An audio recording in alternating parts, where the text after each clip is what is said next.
नमस्कार दर्शक बंधु आज वीडियो को आपण मानक स्वागत।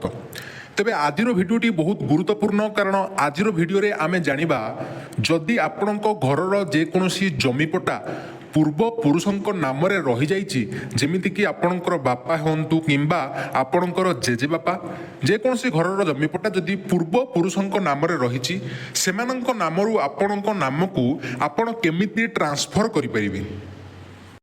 तो आपण माने जानिछंती वर्तमान राज्य सरकार बा केंद्र सरकार तरफ जो नुआ गाइडलाइन आसी जो नुआ नियम आसी जे जो हिताधिकारी माने पीएम किसान अप्लाई करिछंती से पीएम किसान टंका पाइबा पई आपन को फार्मा रजिस्ट्रेशन करबा को पड़िबो। पीएम किसान टंका पाइबा पई फार्मा रजिस्ट्रेशन करबा को पड़िबो एवं ए जो फार्मा रजिस्ट्रेशन टी चलीची से फार्मा रजिस्ट्रेशन बेले जदि आपनक नाम रे टंका नाही तेबे पीएम किसान टंका पाइबारे आपन को बहुत असुविधा हेउची। तेणु पीएम किसान टंका पाइबा पे निज नाम रे जमी रहिबा निहाती पक्षे गुरुत्वपूर्ण। तेणु सरकार तरफ ये जो नुआ गाइडलाइन आसी जमी बंदोबस्त को नहीं एटा आपण माने समस्ते जानिबा दरकार जे पूर्व पुरुषंक नाम रे जे जमी अछि आपणक ना को केमिति ट्रांसफर हबो। तेबे चलतु डेरी नकरी भिडियो रे मु आपण मानकु कहिबी दर्शक बंधु आपण को गोटे रिक्वेस्ट भिडियोटी को शेष पर्यंत देखिले आपण सब किछि बुझी परिबे। मु आपण को कहिबी जे केउ प्रोसेस रे केउ आधार रे आपण माने उत्तराधिकारी प्रमाण पत्र बा पूर्व पुरुषंक नाम रे जो जमी अछि निज नाम को चेंज करि परिबे। तेणु भिडियोटी को देखा सह मु आपको संपूर्ण गाइडलाइन एवं नोटिस देखैकी मध्य कहिबी पूरा प्रमाणर सह। तेणु भिडियोटी को देखा सह भिडियो को लाइक करंतु, चैनल को सब्सक्राइब करंतु एवं भिडियो को शेयर मध्य करंतु। तो दर्शक बंधु वर्तमान ओडिशा रे पाखापाखि 80 रु 90% हिताधिकारी लोक रहिछंती जो मानक निज ना रे जमी नाही तांकर पूर्व पुरुषंक ना रे जमी अछि किंतु से जमी को वर्तमान यूज करूछंती निज ना रे ट्रांसफर करबा को चाहछंती। तो गोटिए सरल एग्जांपल देख म आपन को बुझौची।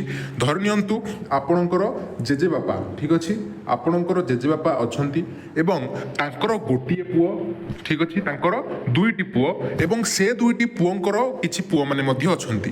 तो ए क्षेत्र रे जमीटी को चारोटी भाग रे बांटिबा को पडुची। तो एथि पई आपन को कोन करबा को पडिबो ना तहसील ऑफिस आपन जाउथिले सेथिपाई लीगल हेयर सर्टिफिकेट आपको बहुत सारा झमेला झाटी पशिबा को पड़िबो। किंतु वर्तमान सरकार जो नियमटी आपनको पई आनिछंती से नियमटी बहुत हेल्पफुल हेबो।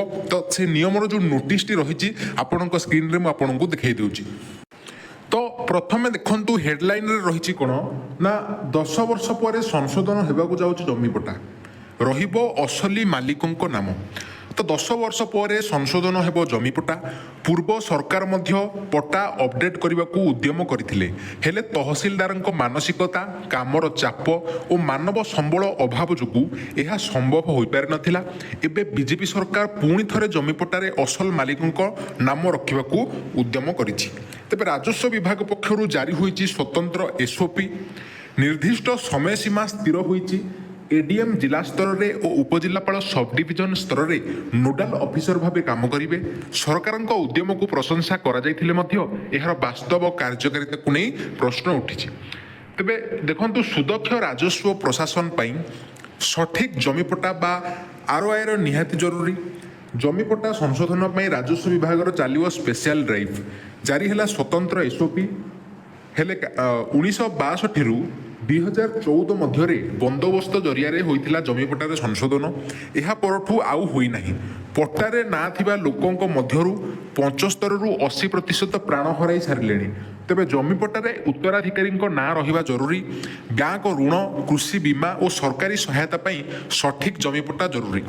राज्य रे 1,93,77,376 टी जमीपटा रही जो 3,95,42,881 लोकों ना रेकर्ड रे रही हेले गत 4 वर्ष में मात्र 4,12,000 लोकों जमीपटा अपडेट हो पारि। ओडिशा सर्भे और सेटलमेंट आईन 1958 अनुसार सठिक पट्टा प्रस्तुत करने तहसीलदार प्रमुख कार्य किंतु विपर्यय क्षयक्षति आकलन जमी अधिग्रहण विस्थापित थईथान खजना आदाय तहसील कार्यालय व्यस्त रोथुबारु ए सब जिनस होई पारेनी पट्टा संशोधन काम। केवल चिठी करदेले हेब नाही ए सब करने को सरकार तहसीलदार को सब प्रकार सहायता भी देबा जरूरी बोली कहिसेंती समीक्षक। ତେବେ ଜମିପଟ୍ଟାରେ ଅସଲ ଜମି ମାଲିକଙ୍କ ନାଁ ଲିପିବଦ୍ଧ କରିବାକୁ ସ୍ପେଶାଲ ଡ୍ରାଇଭ୍ ଆରମ୍ଭ କରିଛି ରାଜସ୍ୱ ବିଭାଗ। ଏଥିପାଇଁ ସ୍ୱତନ୍ତ୍ର ଏସ୍ଓପି ଜାରି ହୋଇଛି। ତେବେ ପ୍ରଶାସନ ଗାଁ ଗାଁ ବୁଲି ଏ ବାବଦରେ ଲୋକଙ୍କୁ ସଚେତନ କରିବେ। ସ୍ୱତନ୍ତ୍ର କ୍ୟାମ୍ପ କରି ପଟ୍ଟାରେ ଥିବା ଲୋକଙ୍କ ଉତ୍ତରାଧିକାରୀ ନାଁ ମଧ୍ୟ ଲିପିବଦ୍ଧ କରିବେ। ଯଦି ଉତ୍ତରାଧିକାରୀମାନେ ଆପେକ୍ଷ ବୁଝାମଣାରେ ଜମି ଭାଗ କରିବାକୁ ଚାହୁଁଥିବେ ତାହା ତହସିଲ କାର୍ଯ୍ୟାଳୟରେ କରିବେ। ଯଦି ଆପଣମାନେ ନିଜ ନିଜ ମଧ୍ୟରେ ବୁଝାମଣା କରିକି ଜମି ଭାଗ କରିବାକୁ ଚାହୁଁଥିବେ ତେବେ ତହସିଲରେ ସେ କାର୍ଯ୍ୟ ହେବ ଏବଂ ଉତ୍ତରାଧିକାରୀଙ୍କ ନାଁ ଲିପିବଦ୍ଧ କଲାବେଳେ ଯେପରି କୌଣସି ମହିଳା ଉତ୍ତରାଧିକାରୀ ବାଦ ନ ପଡ଼ନ୍ତି ସେଥିପ୍ରତି ମଧ୍ୟ ସରକାର ଗୁରୁତ୍ୱ ଦେବେ। ଅତିରିକ୍ତ ଜିଲ୍ଲାପାଳ ଜିଲ୍ଲା ସ୍ତରରେ ଓ ଉପଜିଲ୍ଲାପାଳ ସବ୍ ଡିଭିଜନ ସ୍ତରରେ ନୋଡାଲ ଅଫିସର ଭାବେ କାମ କରିବେ। ଜିଲ୍ଲାପାଳ ନିୟମିତ ବ୍ୟବଧାନରେ ସ୍ଥିତି ଅନୁଧ୍ୟାନ କରିବେ। ମୋବାଇଲ ଆପ୍ ଜରିଆରେ ବି ଉତ୍ତରାଧିକାରୀଙ୍କ ନାଁ ରେକର୍ଡ କରାଯାଇପାରିବ। ଏଥିରେ ଆଧାର କାର୍ଡ ନମ୍ବର ମଧ୍ୟ ରହିବ। ତେବେ ସମ୍ପୂର୍ଣ୍ଣ ପ୍ରକ୍ରିୟାରେ ରାଜସ୍ୱ ନିରୀକ୍ଷକଙ୍କ ଭୂମିକା ଗୁରୁତ୍ୱପୂର୍ଣ୍ଣ ଥିବାରୁ ସେମାନଙ୍କ ପାଇଁ ସରକାର ଇନସେଣ୍ଟିଭ ବ୍ୟବସ୍ଥା ମଧ୍ୟ ରଖିଛନ୍ତି। ଜମିପଟ୍ଟା ସଂଶୋଧନକୁ ସ୍ୱାଗତ କରିଛି କୃଷକ ସଂଗଠନ। ବିଜେପି ସାଂସଦ ପ୍ରତାପ ଷଡ଼ଙ୍ଗୀ ଏହାର ଆବଶ୍ୟକତାକୁ ସ୍ୱୀକାର କରିଥିବା ବେଳେ ସରକାରଙ୍କ ଆଭିମୁଖ୍ୟକୁ ନେଇ ପ୍ରଶ୍ନ କରିଛନ୍ତି। ତେବେ ରାଜସ୍ୱ ନିରୀକ୍ଷକମାନେ ପ୍ରତି ଗାଁରେ ସ୍ୱତନ୍ତ୍ର କାର୍ଯ୍ୟକ୍ରମ କରି ଜମିପଟ୍ଟା ସଂଶୋଧନ କାମ ଆଗେଇ ନେବା ସହ ପ୍ରତିଦିନ ସର୍ବନିମ୍ନ 25ଟି ଖାତା କିମ୍ବା 25ଟି ମୃତ ପ୍ରଜାଙ୍କ ବଂଶାବଳୀ ପ୍ରସ୍ତୁତ କରିବାକୁ କୁହାଯାଇଛି।